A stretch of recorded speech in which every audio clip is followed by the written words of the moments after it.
Hi. Frequently asked questions about improvisation and jazz playing.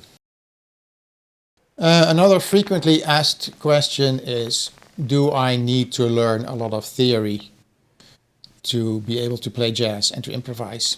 I would say it's definitely very helpful to know some theory, but it doesn't have to be a lot. I think as a minimum, it's very good to know, well, we already talked before about scales. You need to understand the scales and be able to play them. Also from a technique point of view, you just have to practice the scales to practice your technique. If you cannot play a scale fluently, then you can also not play an improvisation fluently. That's very simple. So scales, and to know a few different types of scales. You don't need to know many. Only if you know 3 or 4 types, that covers 99% of what you need. But especially harmony and jazz chords is something that is really good to learn, because it's really hard to figure out by ear. So it's better to learn the theory of the chords and to understand how they are constructed and how they are named. That will help a lot. So of course you can also figure out everything by ear. And I remember when I started out playing jazz without any instruction or information, without a teacher, I was trying to figure out things by ear. And I got up to a certain point and then kind of got stuck because, some chords I just couldn't figure out. They were too complicated and didn't seem to make sense, even though they sounded okay or sounded good.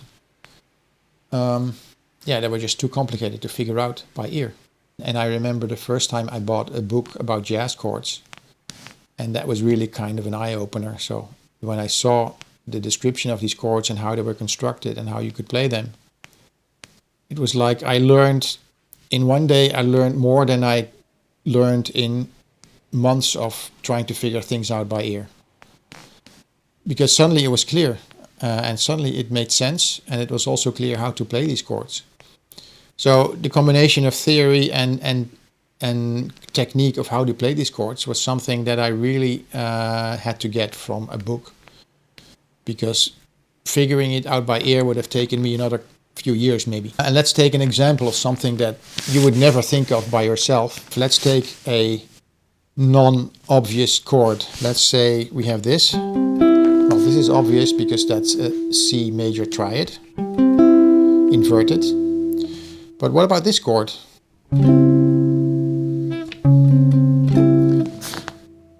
I would never think of this chord by myself.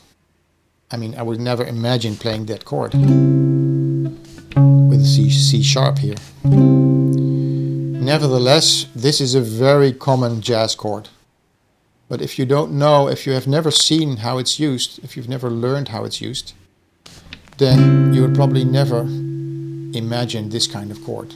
It just doesn't seem to make sense by itself. The thing is, it only makes sense in context. So if I play this, if I play in A flat major, so for instance A flat major, B flat minor, see how this fits, how this sounds actually very nice.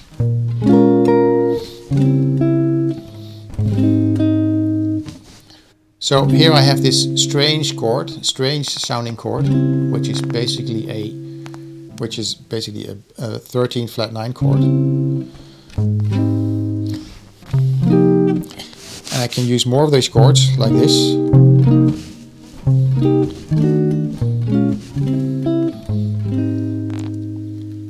Now I remember seeing this chord in this book and then seeing how it was used, and suddenly it made total sense. But I would never have thought of it by myself. So to explain this particular chord, for instance, what is it? It's actually a rootless chord, because the root note is E flat. And let's take it step by step. So if you have a plain E flat chord, that would be this.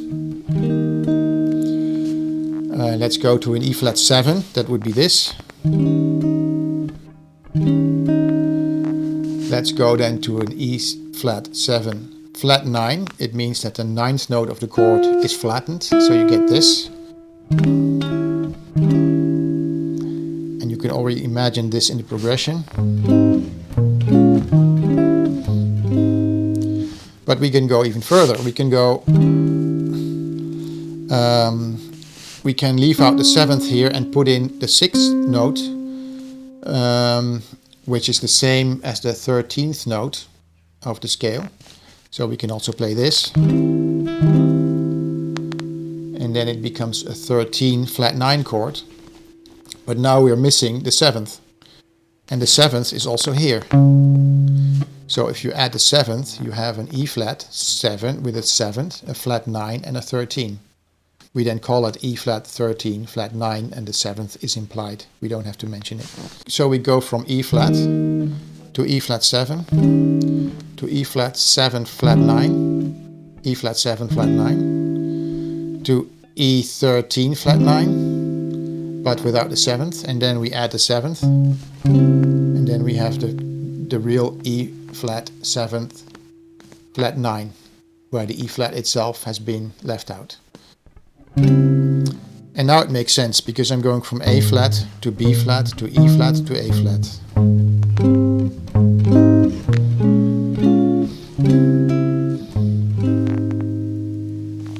So I think this is a nice example that demonstrates how this chord makes total sense if you understand the background, if you understand how it's constructed, where it comes from. If you would have to figure that out by ear, by listening to other people play, you'd have a very hard time to figure that out. So theory of chords, yes, definitely. Learn the minimum amount of theory. Learn the chord system. Learn the construction of jazz chords and how they are named. And by the way, of course, in my Jazz Basics online course, all of that is extensively covered.